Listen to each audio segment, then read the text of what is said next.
مشاهدينا الكرام، السلام عليكم ورحمة الله تعالى وبركاته، وأهلا بكم في حلقة جديدة من برنامج مآذن الوسطية. سنتوقف في هذه الحلقة بالديار الفرنسية، والبداية ستكون من مدينة سانت إتيان.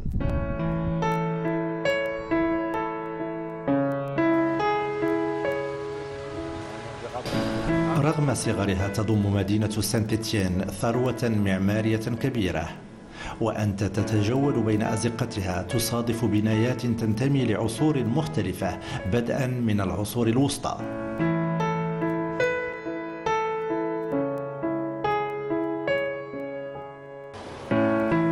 من بين معالم سانت إتيان بيت المهندسين الواقع في ملتقى شارعي غران مولان وليبراسيون، وقد بني هذا البيت سنة 1866. على واجهة البناية لوحتان، واحدة تجسد العمل المنجمي والمعدني، والثانية تجسد عمل المهندسين المعماريين، وهما لوحتان من إنجاز بول أنري غراف.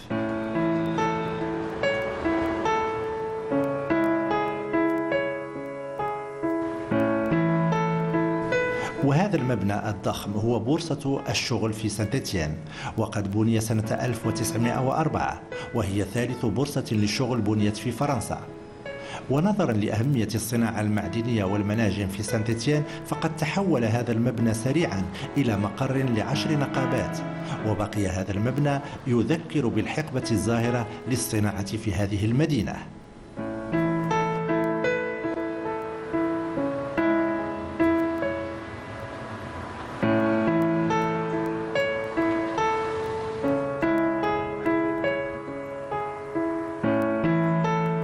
وأكثر ما يثير انتباهك في مدينة سانت إتيان هو بقايا فترة نشاط مناجم الفحم الحجري، فهذه المدينة كانت غنية بالفحم الحجري حتى اشتهرت مقولة لكل حي في سانت إتيان منجمه. هذه المناجم التي عرفت في بعض الفترات أحداثا أليمة.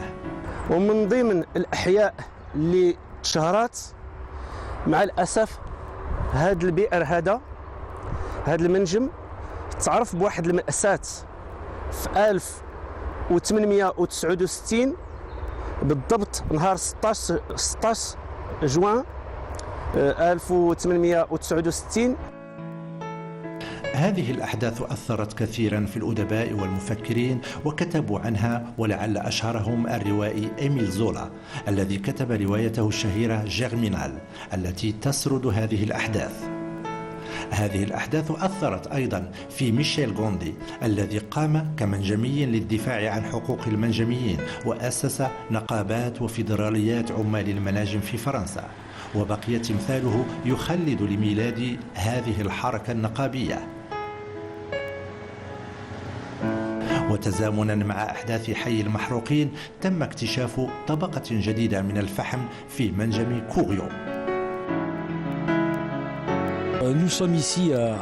نحن هنا في كوريو في الساحة الرئيسية للمقر الرئيسي لكوريو. هذا منجم مهم جدا، تم حفره سنة 1919 ووصل عمقه إلى 700 متر، لأنه في سنة 1870 تم اكتشاف طبقة جديدة من الفحم على هذا العمق، وابتداء من سنة 1919 بدأ استخراج كميات كبيرة من الفحم.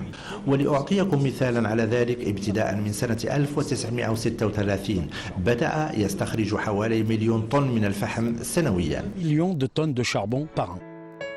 هذا المنجم لم يسلم أيضا من أحداث أليمة، والتي عاشها أيضا المنجميون المغاربة، فالمعطيات تشير إلى أن المغاربة اشتغلوا في مناجم سانت إتيان منذ العشرينيات من القرن الماضي.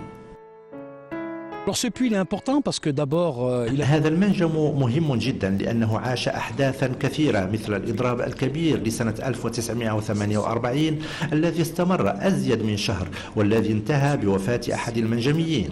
وهذا منجم مهم جدا على صعيد الهجرة، فقد عاش هنا العديد من المهاجرين، وخاصة منهم المغاربة. هم أناس كانت لهم هجرة خاصة لأنهم كانوا كلهم عزابا. إذن الجالية المغربية في سانت إتيان كانت موجودة منذ العشرينيات. a été déjà sur Saint-Étienne dès les années 20. كان المنجميون المغاربة يعيشون مجتمعين، وبما أنهم كانوا عزابا كانوا يوزعون المهام بينهم حسب جداول أعمالهم، فقد كانت هناك مجموعات تشتغل في الصباح وأخرى في المساء وأخرى في الليل. لذلك يتم تقسيم أشغال البيت من طبخ وتنظيف للبيت وتصبين الملابس حسب جدول العمل. C'est des gens vraiment qui habitaient dans une communauté qui était bien entre eux. إنهم أناس كانوا يعيشون مجتمعين وكانوا متفاهمين فيما بينهم، واشتغلوا في ظروف قاسية جدا لأنهم في أغلبهم كانوا أميين. إذن في قلب المنجم كان منهم الحفارون ومفجرو الديناميت ومن يقومون بعمليات صعبة وشاقة. لقد عرفت جانبا كبيرا من أبناء الجالية المغربية الذين مع الأسف غادروا عالمنا لأن أغلبهم من مواليد العشرينيات، ومع الأسف لم يبقى أحد من ذلك الجيل على قيد الحياة ليروي لنا معاناته وأعماله في أعماق منجم كوريو. في هذه الظروف القاسية لم يكن المنجميون المغاربة يتمتعون بنفس الحقوق المخولة لزملائهم الفرنسيين. لذلك سيخوض المنجميون المغاربة واحدا من أشهر إضرابات مناجم الفحم سنة 1973 بمدينة لانس. Il faut savoir que la mine dès 1900. علينا أن نعلم أن العمل في المنجم منذ 1946 يعطي الحق في السكن المجاني والتطبيب والتدفئة بمقتضى قانون 1946، والمغاربة الذين وصلوا إلى مدينة لانس سنة 1972 جاءوا بعقود لمدة 5 سنوات للعمل في المناجم، وكان بإمكان مشغلهم إرسالهم إلى بلدهم بعد نهاية العقد. وقد حثهم زملاؤهم الفرنسيون على الاستفادة من قانون المنجم لسنة 1946. لذلك سيخوض المغاربة في سنة 1973 إضرابا في لانس سيدوم عدة أسابيع، وكل هذه الجالية المغربية ستربح هذا الرهان. وتم إدخال كل المغاربة ضمن قانون المنجمي، وبذلك أصبحوا يستفيدون من السكن المجاني والتطبيب، وهذا نصر كبير للجالية المغربية التي أعطت الشيء الكثير لمناجم الفحم في فرنسا. Pour cette communauté qui a tant donné auprès des Ouïghours de France. لم يبق من هذه الأحداث إلا أطلال المنجم التي حولها مدير مناجم الفحم بمنطقة لواغ إلى متحف يخلد لتلك الفترة. لذلك تم تخليد اسمه أيضا بهذا المتحف.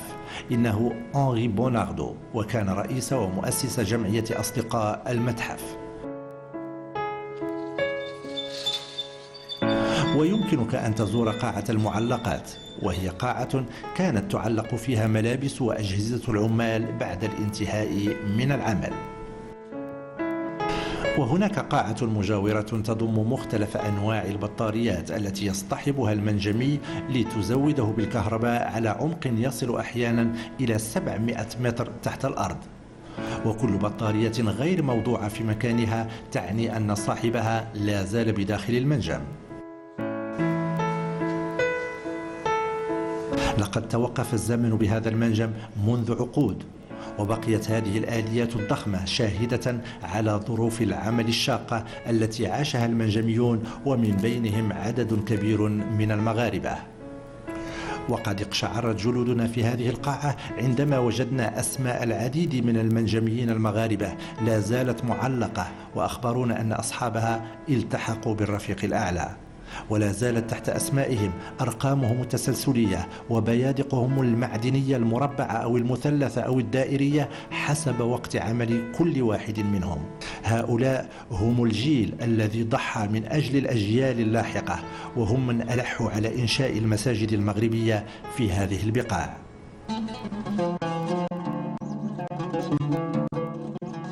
بعد بناء مسجد محمد السادس في سانت إتيان كثرت الأدوار التي يلعبها، وبدأت جنباته تضيق بالأنشطة لمختلف الفئات العمرية. لذلك هيأ المسؤولون عن المسجد مشروعا لبناء المركز الثقافي لمسجد محمد السادس. نحن بحاجة ملحة لكي يتم تفعيل وبناء المركز الثقافي بالقرب من المسجد حتى يتم هذا الانفتاح على الآخر، ولتيسير هذه العملية وعملية الحوار التي تعتبر مسألة عادية بالنسبة للإنسان المغربي. فالإنسان المغربي هو إنسان منفتح ومتفتح على الآخر بشكل طبيعي.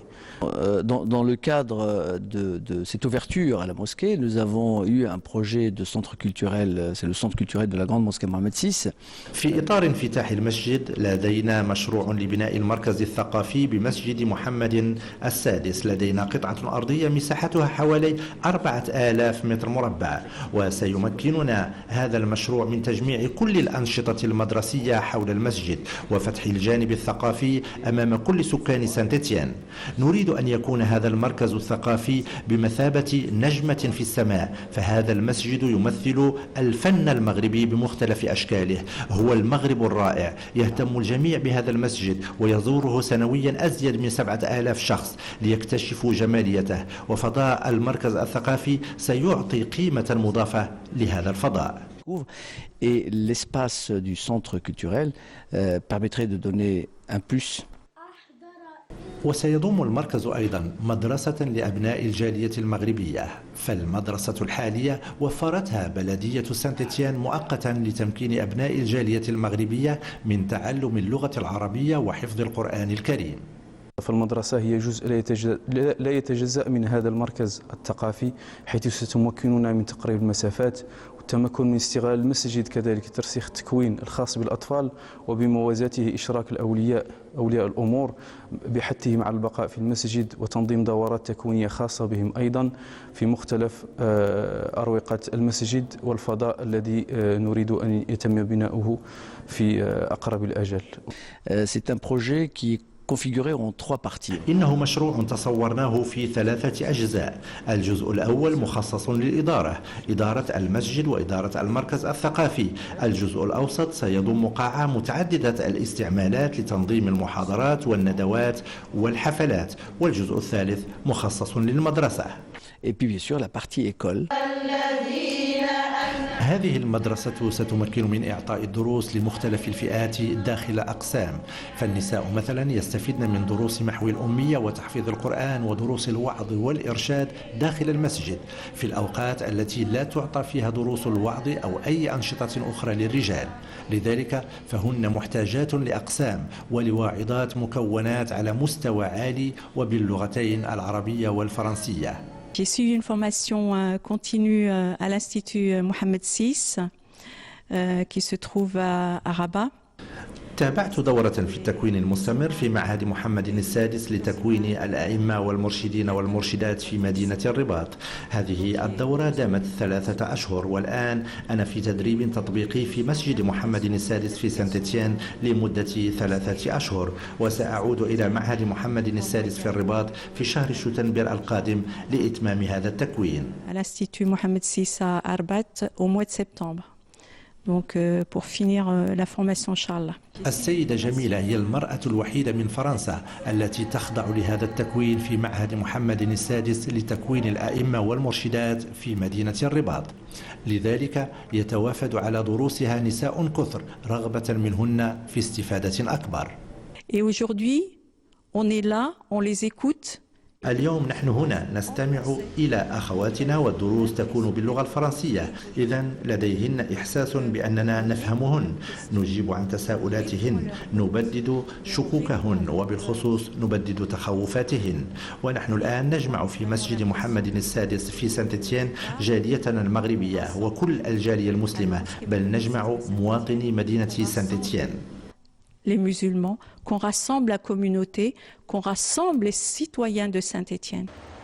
اليوم هو يوم جمعة، المصلون يأتون من سانت إتيان والمدن المجاورة.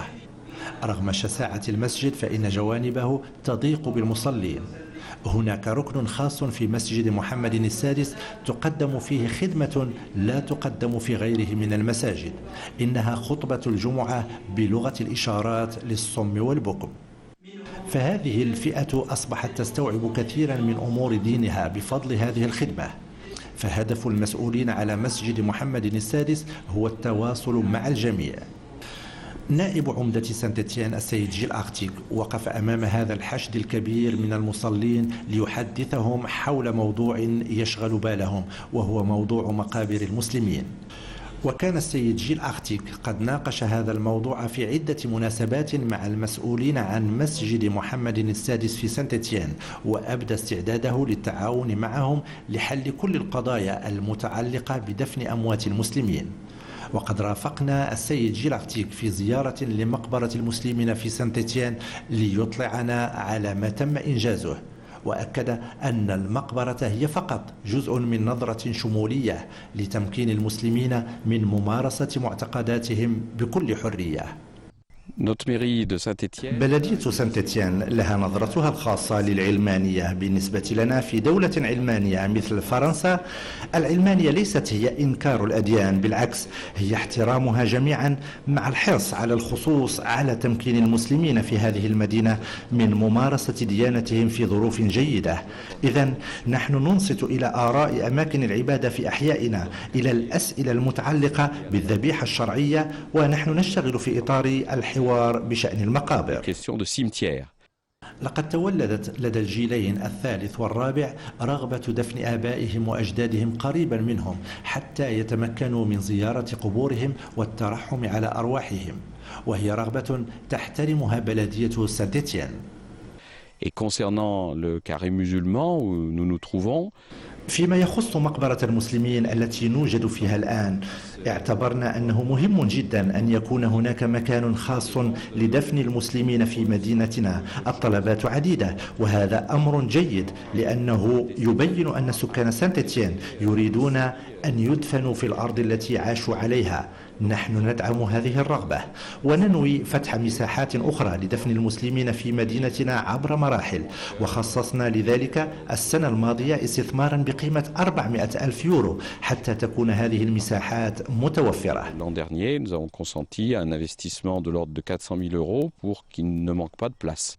لكن عملية الدفن هنا تخضع لقوانين وإجراءات مختلفة عما هو معمول به في الوطن الأم، فهنا تطرح إشكالية المساحات المخصصة للدفن وتدبير وكالات الدفن وتدبير الرفات وغيرها من الإشكاليات التي تعمل البلدية على إيجاد حلول لها بتعاون مع المسؤولين عن مسجد محمد السادس في سانت إتيان. Lorsque nous avons ouvert ce nouveau carré, nous avons veillé à ce qu'un imam puisse être présent pour indiquer la première orientation. Et nous savons que très vite, d'ici 3 ou 4 ans, il faudra qu'on envisage un autre espace. عندما فتحنا هذه المقبرة حرصنا على حضور الإمام ليحدد لنا وجهة القبلة، ونعلم أنه علينا في ظرف 3 أو 4 سنوات أن نحضر مقبرة أخرى، علما أننا نقوم بعمل كبير مع مختلف الجمعيات على صعيد الوكالات. فهنا لدينا إمكانية شراء وكالة الدفن لمدد مختلفة محددة في 6 سنوات أو 15 سنة أو 30 سنة أو 50 سنة. وعندما تصل الوكالة إلى أجلها نطلب من أسرة الدفين تجديدها، وإذا لم تجدد الأسرة وكالة الدفن في ظرف 2 نبحث عن الأسرة، وإذا لم نجدها نستدعي إماما ونخرج رفات الميت ونضعها في مستودع، وبعد مرور 30 سنة نضعها في مخزن خاص للعظام. فنحن نعلم أنه في الديانة الإسلامية لا يمكن حرق الرفات، إذن نفكر في حل وضع بقايا الرفات في مخزن للعظام مخصص للمسلمين. n'est absolument pas envisageable. Donc il faut envisager autre chose. Donc l'ossuaire comprendra une partie réservée à la communauté musulmane. ونحن نغادر مقبرة المسلمين شاهدنا أبا شابا تركيا يترحم على طفله الصغير. تأثرنا بمنظره وهو يذرف دموعه في صمت. احترمنا خلوته وغادرنا المكان، وفهمت سبب إلحاح كثير من المسلمين على دفن أمواتهم في المدن التي يعيشون فيها. مشاهدينا الكرام، نهاية هذه الحلقة من برنامج مآذن الوسطية. شكرا على كرم المتابعة. دمتم في رعاية الله، والسلام عليكم ورحمة الله تعالى وبركاته.